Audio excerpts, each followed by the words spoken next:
morning, students. Chapter 7, Human Health and Diseases.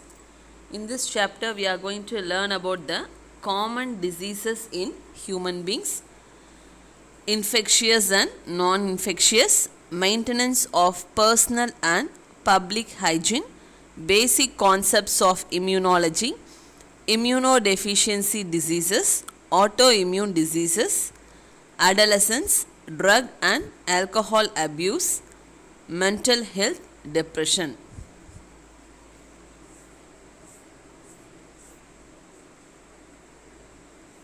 So according to WHO, that is World Health Organization, health is a state of complete physical, mental and social well-being and not merely absence of diseases. So this is the definition which is given by WHO. So the definition for health is a state of complete physical, mental and social well-being and not merely absence of diseases. So we used to say health is wealth, isn't it? When people are healthy, that is healthy people are more efficient at work. And also health increases the longevity of people and reduces the infant and adult mortality. Mortality means death.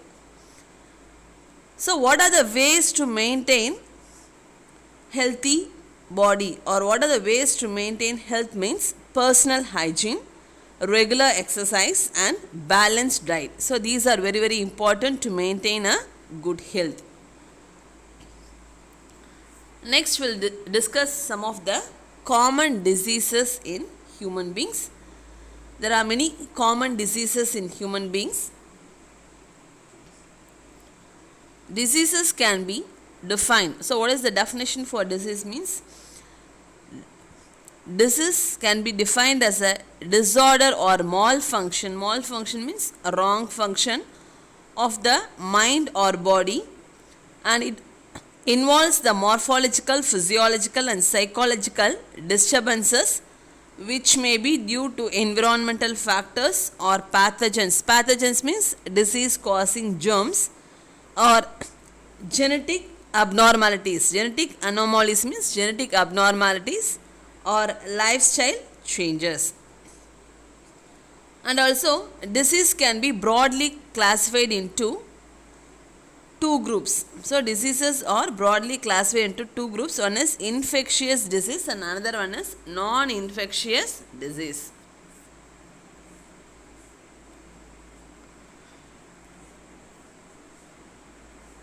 So what are infectious or communicable disease? So the other name for infectious disease is communicable diseases.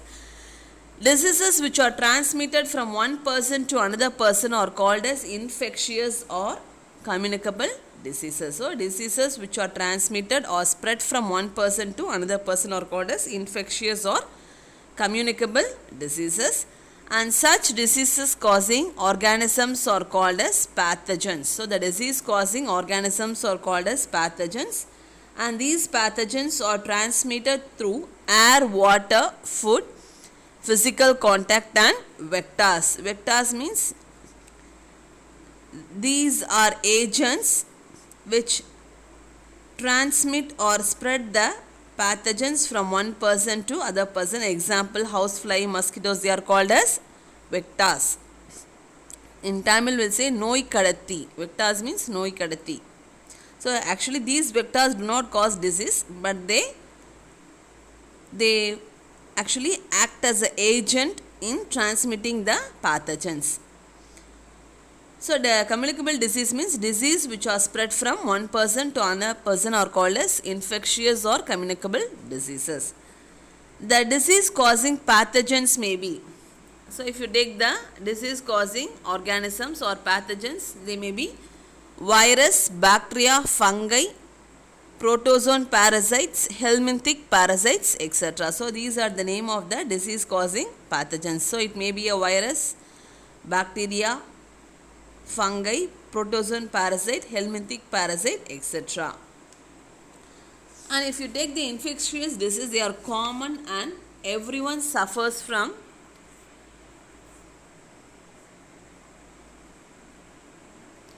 so they are common and everyone suffers from such disease at some time or the other. So if you take any person, okay, so they will be suffer from this common infectious disease at some time of their life.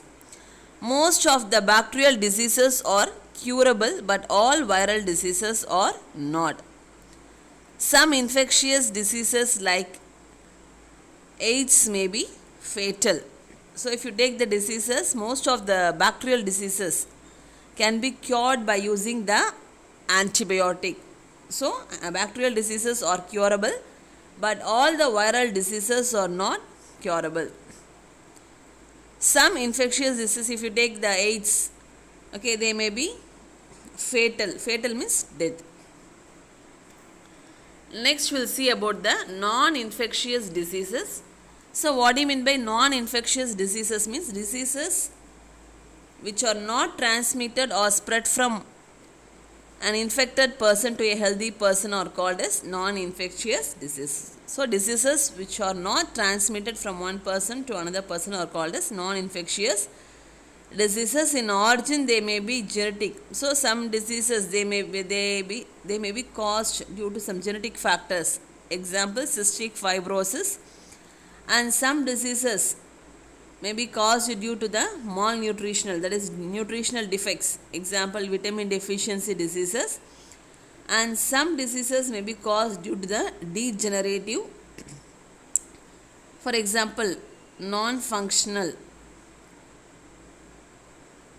organs or tissues or cells. Example, arthritis, heart attack, stroke. These are degenerative. Among the non-infectious diseases, cancer is one of the major cause of the death. So if you take the disease cancer, it is a non-infectious disease. It do not spread from one person to another person. But if this disease is caused, means it results. So it also forms one of the major cause of death. So these are about the infectious and non-infectious diseases. So diseases are broadly classified into two types. One is infectious or communicable disease and the another one is non-infectious or non-communicable disease. Now we'll see some of the common human diseases. So these are the common diseases which affects the human. First of all, we'll see about the bacterial diseases. So the name of the bacterial diseases are, or the examples of bacterial diseases are dysentery, plague, diphtheria, cholera, typhoid, pneumonia. So these are the bacterial diseases, that is dysentery, plague, diphtheria, cholera, typhoid and pneumonia. Next is the viral diseases. So the examples or name of the viral diseases are common cold, mumps, measles, viral hepatitis, dengue fever, chikungunya, chicken pox, poliomyelitis. So these are the name of the viral diseases. Next is fungal diseases, candidiasis, athlete's foot. So these two are the fungal diseases which affects the human. Next is protozoan diseases. So the name of the protozoan diseases are malaria, amoebiasis, African sleeping sickness, Kala Azar. So these are the name of the protozoan diseases. Next is the disease caused by helminthic, that is Ascariasis, filariasis. So these are the examples of helminthic diseases. So these are the common diseases which affects the human.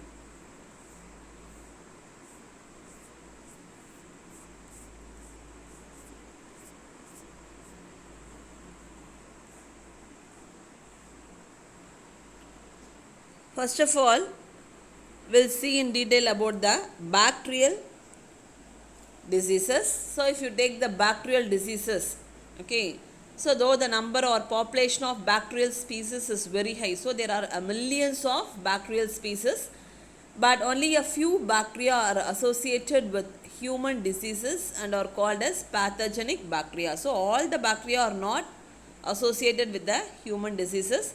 Only a few variety of bacteria are mainly involved in causing diseases in human. So these disease causing bacteria are called as pathogenic bacteria. So these disease causing bacteria are called as pathogenic bacteria.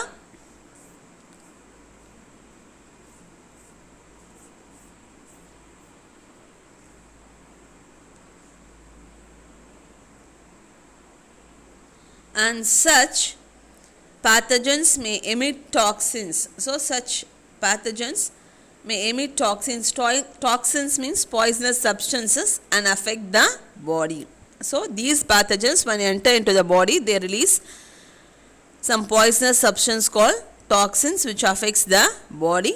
Common pathogenic bacteria and the bacterial diseases we'll see in the tabular column.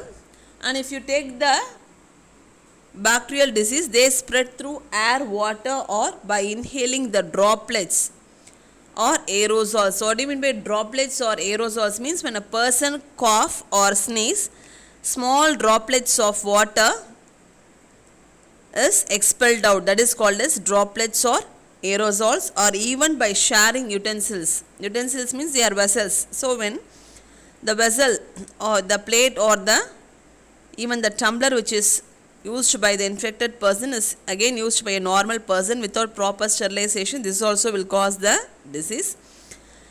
And even dresses. So if a person wears, the infected person wears the dress, means if it is used by the normal person also, the disease is spread or transmitted. So bacterial disease, they mainly spread through air, water, or by inhaling the droplets or aerosols, or even by sharing utensils, dresses with an infected person. So typhoid is also one of the bacterial disease.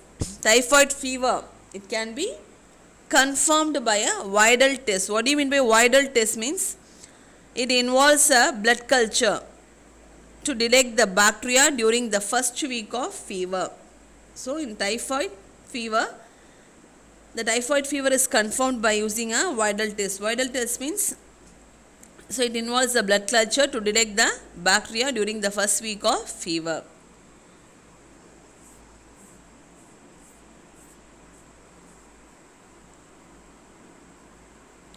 Okay students, till this we concluded our topic. In the next class we will see about the different types of bacterial diseases, causative agents, site of infections, mode of infection and symptoms. Thank you.